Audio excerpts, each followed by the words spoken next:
सनोख मल्लाह के नाम से चर्चित और विकासशील इंसान पार्टी के प्रमुख मुकेश सहनी इस बार का लोकसभा चुनाव लड़ने वाले हैं। मुकेश सहनी की पार्टी वीआईपी को इस बार लोकसभा चुनाव लड़ने के लिए 3 सीटें दी गई हैं। आरजेडी ने अपने खाते से कुल 26 में से 3 सीटें मुकेश सहनी को दे दी हैं। इन तीनों सीटों में गोपालगंज, झंझारपुर और पूर्वी चंपारण है।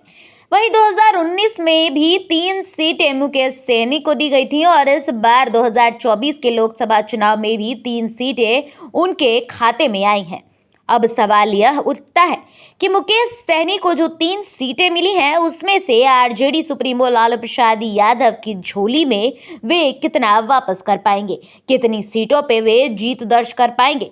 2019 के लोकसभा चुनाव में भी मुकेश सहनी को 3 सीटों पर लड़ाया गया था। उस वक्त भी महागठबंधन के साथ ही वे थे। जिन सीटों पर मुकेश सहनी 2019 में लड़े थे उनमें खगड़िया, मुजफ्फरपुर और मधुबनी था। इस बार ये तीनों सीटें उनको नहीं दी गई हैं। इस बार सीट बदल दी गई है। 2019 में खगड़िया सीट पर खुद मुकेश सहनी ने चुनाव लड़ा था। हालांकि एलजेपी प्रत्याशी महबूब अली कैसर से वे बड़े आंकड़े से हार गए थे। मुकेश सहनी के अलावा उनकी पार्टी के 2 और प्रत्याशियों को भी हार का सामना करना पड़ा था। मुजफ्फरपुर लोकसभा क्षेत्र में उनके प्रत्याशी राजभूषण चौधरी भी बीजेपी के प्रत्याशी अजय निषाद से 4,09,998 वोटों से हार गए थे। वहीं मधुबनी की बात करें तो मधुबनी लोकसभा सीट पर मुकेश सहनी की पार्टी वीआईपी के प्रत्याशी बद्री कुमार पूर्वे भी भारतीय जनता पार्टी के प्रत्याशी अशोक कुमार यादव से हार गए थे। लालू प्रसाद यादव ने मुकेश सहनी को 2019 लोकसभा चुनाव में जो सीटें दी गई थी उसे छीन ली थी। इस बार गोपालगंज, झंझारपुर और पूर्वी चंपारण पर उन्हें चुनाव लड़ने का फिर से लालू प्रसाद यादव ने मौका दिया है। साल 2019 की अगर बात करें तो इसमें इन तीनों सीट में से 2 पर आरजेडी ने चुनाव लड़ा था। एक सीट पर उपेंद्र कुशवाहा की पार्टी रालोसपा चुनावी मैदान में थी। हालांकि इन तीनों सीटों पर एनडीए की ही जीत हुई थी।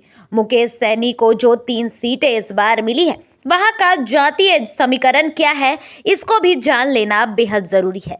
तो इस खबर में हम आपको वहां के जातीय समीकरण के बारे में भी बता देते हैं। दरअसल बिहार में जातीय समीकरण पर ही चुनाव का रिजल्ट टिका होता है। हर पार्टी समीकरण देखकर ही अपना प्रत्याशी उतारती है। पूर्वी चंपारण सीट पर अगर नजर डालें तो यहां पर 35% अति पिछड़ा वोट बैंक है। इसके अलावा मुस्लिम और यादव वोट बैंक यहां पर करीब 15 से 20% के करीब है। वहीं ब्राह्मण और अन्य स्वर्ण जाति का वोट बैंक यहां पर 15 से 20% के करीब है। वहीं अति पिछड़ा वोट में मंडल की संख्या अधिक है। यही कारण है कि जदयू ने 2019 में रामप्रीत मंडल को प्रत्याशी बनाया था और नीतीश कुमार की पार्टी के प्रत्याशी की जीत हुई थी।